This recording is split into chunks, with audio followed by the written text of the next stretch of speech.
Most people think surviving a nuclear war is about one thing: distance. Get far enough from the explosion, and you live. That logic seems reasonable. It's also almost completely wrong, because the explosion isn't what kills most people. What kills most people is hunger, years later, in countries that were never bombed at all. To understand why, we need to talk about something called nuclear winter. And I have to warn you, and once you understand how it works, the way you think about nuclear conflict will never quite be the same. Modern nuclear weapons aren't just powerful, they're incendiary. A single warhead detonating over a major city doesn't just destroy buildings, it ignites everything: wood, fuel, infrastructure. The entire city burns. Now multiply that by dozens of cities, hundreds. The fires generate something called black carbon soot, microscopic particles that rise so high into the stratosphere that normal rain can't wash them back down. They just stay there, suspended, blocking sunlight across the entire planet. Peer-reviewed research published in journals like Nature Food models the outcome of a large-scale nuclear exchange between major powers. The findings are staggering. Average global temperatures could drop by several degrees in the first year, in some regions by as many as 10 degrees Celsius. Global crop yields could decline by up to 90% within the first 2 years.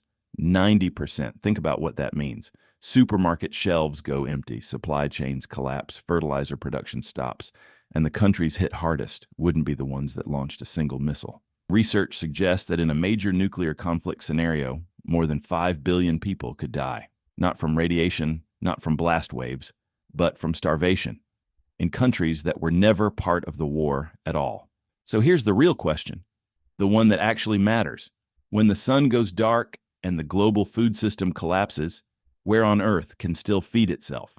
When people imagine nuclear survival, Switzerland usually tops the list. And honestly, the reputation is earned to a point. Switzerland has built one of the most remarkable civil defense infrastructures in human history. Federal law requires enough shelter space to accommodate the entire national population. That's not a goal. That's a legal mandate. Blast-proof doors, air filtration, food stockpiles, decontamination, showers. Entire apartment buildings double as fortresses.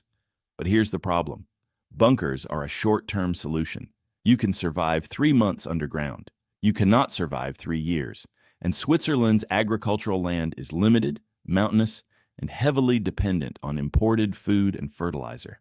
When the supply chains stop, and in this scenario they would stop, Switzerland's extraordinary preparation buys time, but it doesn't buy a future. Great at surviving the immediate chaos, far less equipped for the decade that follows. Now let's look at the opposite extreme. Because not all bunkers are created equal, and Albania is one of the strangest chapters in the history of civil defense. During the Cold War, Albanian dictator Enver Hoxha became convinced that invasion was imminent from everyone. The West, the Soviet Union, Yugoslavia, everyone. His response was to build over 700,000 individual concrete bunkers, roughly one for every 4 Albanian citizens. The problem? They were nearly useless. Small, poorly ventilated, structurally inconsistent. Many couldn't stop a determined person with a sledgehammer, let alone a shockwave. They diverted enormous national resources, concrete that could have built hospitals and infrastructure. Albania today still has these bunkers everywhere, many converted into cafes, storage rooms, or simply abandoned. A monument to preparation that prioritized optics over outcomes. It's a useful reminder that having a plan and having a good plan are very different things.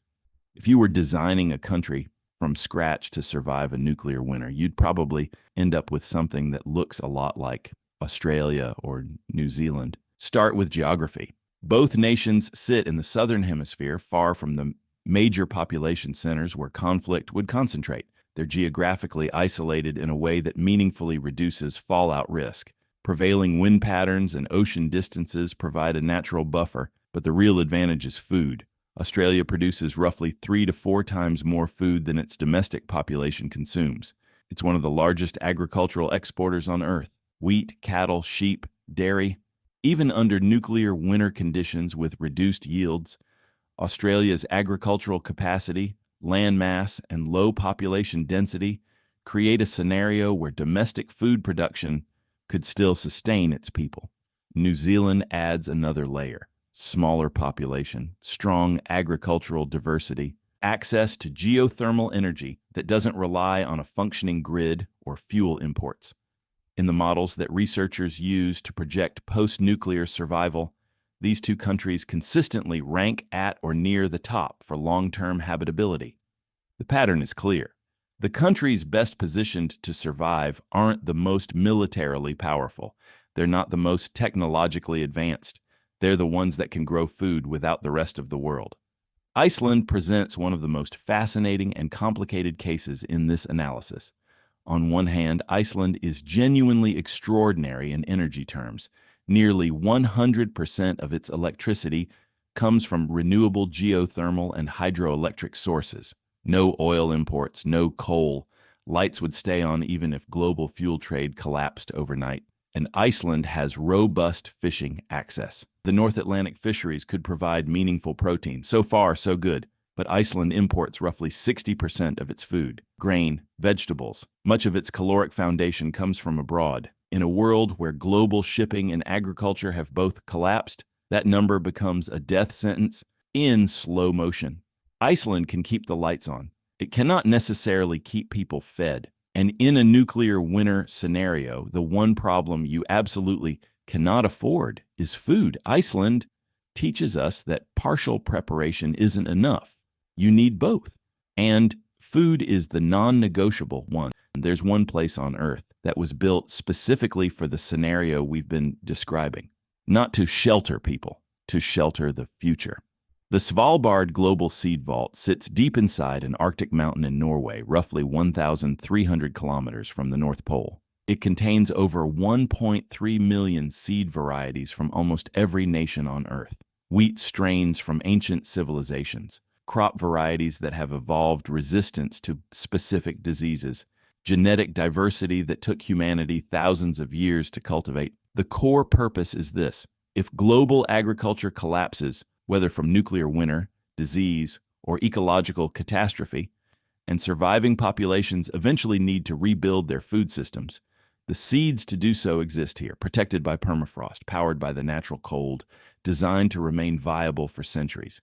It's one of the most quietly profound things humanity has ever built, a backup drive for civilization itself, located in one of the most remote, geologically stable, and naturally protected places on the planet. The people who built it understood something that most nuclear survival discourse misses entirely. Surviving the initial event is step one. Rebuilding is the real challenge. And rebuilding requires seeds, knowledge, and enough agricultural diversity to handle a world that looks nothing like the one before. Here's something that might actually be reassuring in a strange way. Surviving the initial nuclear exchange is more achievable than popular culture suggests. A nuclear warhead, even a very powerful one, has a lethal blast radius of perhaps 10 to 30 kilometers, depending on yield. The Earth's land surface is 150 million square kilometers. The vast majority of people on Earth, even in targeted nations, would not be in an immediate blast zone. The more immediate killers, fallout, fire, infrastructure collapse, are serious, but survivable with preparation and distance. The danger doesn't peak on day one. It builds slowly. As food prices spike, then food disappears. As supply chains fail, as nations that depend on global trade for fertilizer, for grain, for fuel, discover that trade has simply stopped. The real catastrophe unfolds over years, and that's why geography and agricultural self-sufficiency aren't just nice to have. They're the entire ballgame. So, the safest place in a nuclear war, it's not the deepest bunker, it's not the most distant island, it's not the country with the most fallout shelters per capita. It's wherever the soil still works, wherever the food still grows, wherever a country can look inward and find enough to sustain its people when the rest of the world cannot. Australia and New Zealand, by nearly every metric researchers use, yet offer the best combination of isolation, agricultural capacity, and viable long-term survival. Switzerland excels at immediate protection but faces real long-term food questions. Iceland has remarkable energy resilience and a serious food vulnerability. Albania spent a generation building the wrong thing. And somewhere in the Arctic, buried in permafrost, is every crop humanity has ever grown, waiting, just in case we need to start over. The most dangerous thing about nuclear war isn't the explosion. It's the years of darkness after it. And the only real preparation for that darkness is light, the kind that comes from soil and seeds and the ability to grow your own food when the sun stops shining. If this video made you think about something you'd never considered before, that's the point. Drop a comment below. Which country do you think is actually best prepared and why? We read every single one. If you want to go deeper, we prepare a full video on how nuclear winter is modeled by scientists, the actual research, the disagreements, the margins of uncertainty. It's coming soon. And if you're new here, we make videos about the science of extreme scenarios, things that are unlikely but not impossible, things worth understanding. Subscribe so you don't miss the next one. Stay curious and maybe plant a garden.